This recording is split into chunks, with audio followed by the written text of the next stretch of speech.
c'est un exercice de thermochimie. Donc, on va essayer de calculer l'énergie libérée par la combustion d'un combustible. Ici, c'est le diméthyléther, CH3OCH3. Et on va utiliser le tableau de variation d'enthalpie lors de rupture de liaison, donc les énergies de liaison. Alors, pour le diméthyléther, sa combustion, on peut l'écrire en formule brute. Pour pondérer, c'est plus facile. Donc, dans le diméthyléther CH3OCH3, il y a 2 carbones, il y a 6 hydrogènes et 1 oxygène. Toute molécule organique, ou n'importe lesquelles, en fait, toute molécule qu'on veut brûler dans une réaction de combustion, il faut de l'oxygène. Et qu'est-ce qu'on obtient? Les atomes du combustible oxydé.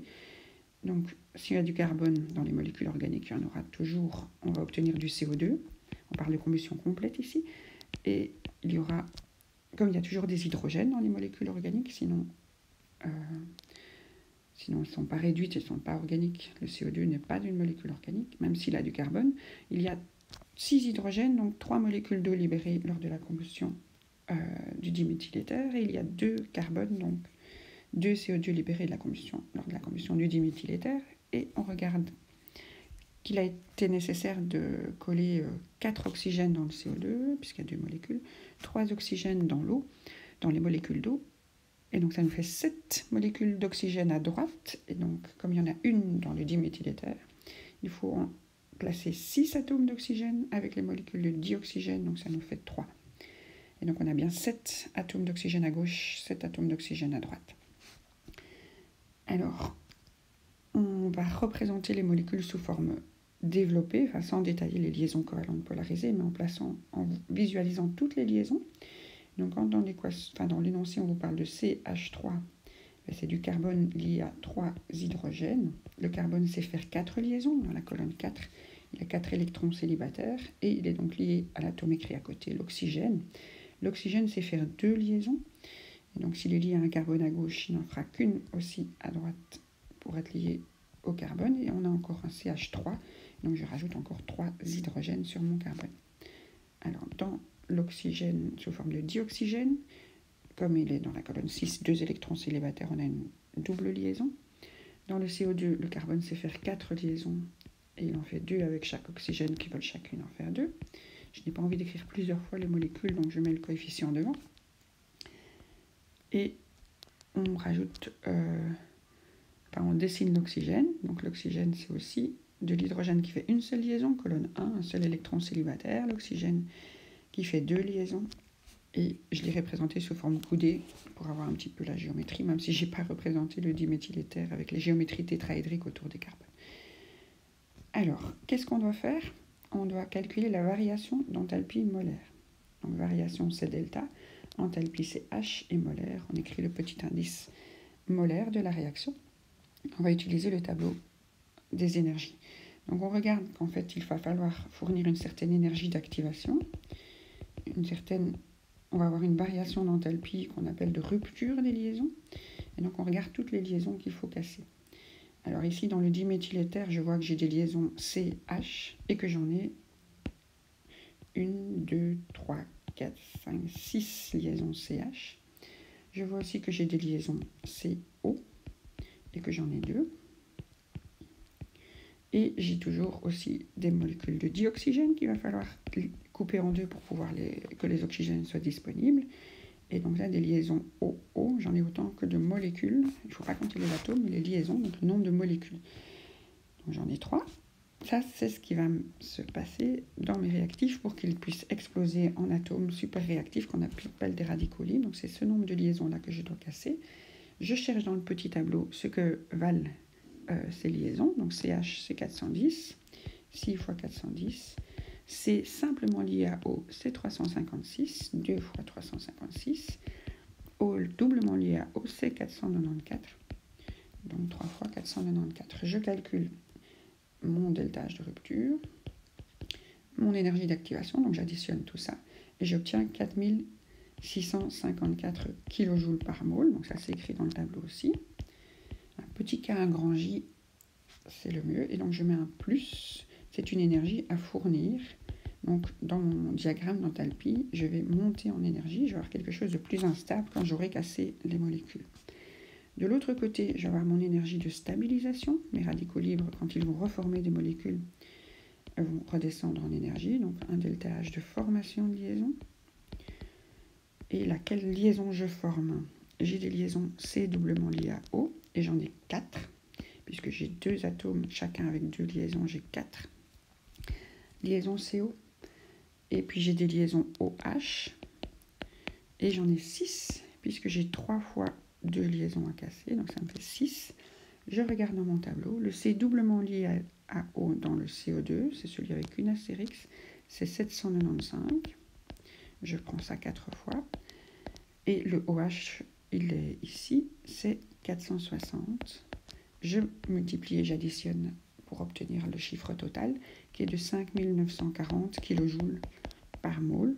Je mets un moins, parce que c'est une énergie de stabilisation, c'est une énergie fournie au milieu, qui ressort des réactifs, ressort des radicaux libres. Donc c'est au niveau chimique, donc les molécules, les atomes perdent cette énergie, donc on rajoute un signe moins.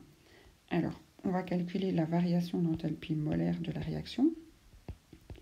Et pour ça, on va regarder ce qui se passe en différence, parce qu'il y a une énergie qu'on donne, une énergie qu'on reçoit. Donc au final, qu'est-ce qui est reçu, qu'est-ce qui est perdu en direct. Et donc on va prendre notre énergie d'activation, qui est quelque chose que je fournis, donc les molécules gagnent de l'énergie, et je regarde aussi l'énergie de stabilisation, qui est négatif parce que les réactifs redonnent l'énergie, redescendent en énergie. Donc j'ai notre 4654, notre moins 5940, et j'obtiens quelque chose de négatif. Donc on redescend plus bas que le niveau d'où on est parti, c'est normal, c'est une combustion, ça libère de l'énergie, les molécules deviennent plus stables au cours d'une combustion, et ça nous fait 1286 kJ par mol. Donc ça, c'est la question qu'on me demandait, la variation d'enthalpie molaire de la réaction. Alors on doit aussi calculer le pouvoir calorifique, ça c'est la question petit c. Le pouvoir calorifique, c'est le nombre de mégajoules libérés par le combustible. Et donc on prend la variation d'enthalpie molaire de la réaction de combustion, on inverse le signe, parce que cette fois-ci c'est une énergie fournie par le combustible, c'est ce qui va nous chauffer, un pouvoir calorifique. Et donc c'est quelque chose qui est donné. On inverse le signe de ce qui est perdu par les réactifs pour voir ce qui est gagné par la matière. Et on va utiliser la masse molaire pour standardiser un pouvoir calorifique par kilo de combustible. Donc les kilojoules par mol de l'enthalpie molaire, les grammes par mol de la masse molaire, on nous permet de simplifier les moles et d'avoir des kilojoules par gramme. Si on multiplie ou divise, il faut réfléchir une seconde avec les unités. Donc on va diviser. Donc si j'écris les unités dans l'autre sens, on le verra mieux. J'écris verticalement, kilojoules par mol, grammes par mol. Si vous divisez ça, ça se simplifie. Alors, notre moins 1286, je l'inverse. Donc j'utilise le moins à moins. Je peux l'écrire aussi de manière plus séquencée. Donc moins divisé par la masse molaire. Alors la masse molaire de l'atome, du combustible, c'était du diméthyléther, C2H6O, ou CH3O, CH3. Je fais 2 fois 12, plus 6 fois 1, plus 1 fois 16, et j'obtiens comme masse molaire 46 grammes par mol. Et donc je divise 1286 par 46, et j'obtiens 28,0. C'est des kilojoules par gramme, si je regarde les unités de mon calcul, mais je peux transformer ça en unité, je dois transformer ça en unité internationale du pouvoir calorifique, qui est des mégajoules par kilo. Alors le chiffre ne change pas, parce qu'il y a un rapport de 1000 au-dessus et en dessous. Et donc, on multiplie et divise par 1000, ça ne change rien. Donc ça, c'est pour les calculs. Alors, ce qui est encore demandé, c'est de représenter le diagramme d'enthalpie. Donc, un diagramme d'enthalpie, ça se représente avec un axe où on met l'enthalpie. Le symbole de l'enthalpie, c'est H. On place les différents niveaux et on les nomme et on donne leur contenu. Donc, au départ, je partais avec du C2H6O et 2 ou 3 molécules d'oxygène, 3. À la fin, je me retrouve avec du CO2, 2 et de l'eau, 3. Ça, je regarde mon équation. Donc ça, c'est mes réactifs. et je les mets un peu au départ. Et ça, c'est mes produits. Et puis, je place les différentes variations. Donc ici, j'ai cassé, c'est un delta H de rupture. C'est exactement l'énergie d'activation qu'on a dû me fournir. Je suis arrivée à un niveau qui s'appelle surexcité, les radicaux libres. Alors, les radicaux libres, ce sont les atomes qui ont leur liaison coupée. Pourquoi j'ai mis un 6? Je ne sais pas. C'est un carbone que je devais faire. Avec un point pour représenter qu'il est super énergétique, que c'est un radical libre. J'ai des hydrogènes qui sont sous cette forme aussi complètement explosés de leurs molécules et tout seuls. Très réactifs, très instables, très hauts en énergie. Et puis, je dois pondérer. Donc, ces niveaux doivent toujours être égaux en poids. Donc, il faut le nombre de carbone. Donc, il y a 2 carbones, 6 hydrogènes et 7 oxygènes dans cette quantité de produits et de réactifs. Je redescends. Donc, ça, c'est un delta H de formation, une énergie de stabilisation.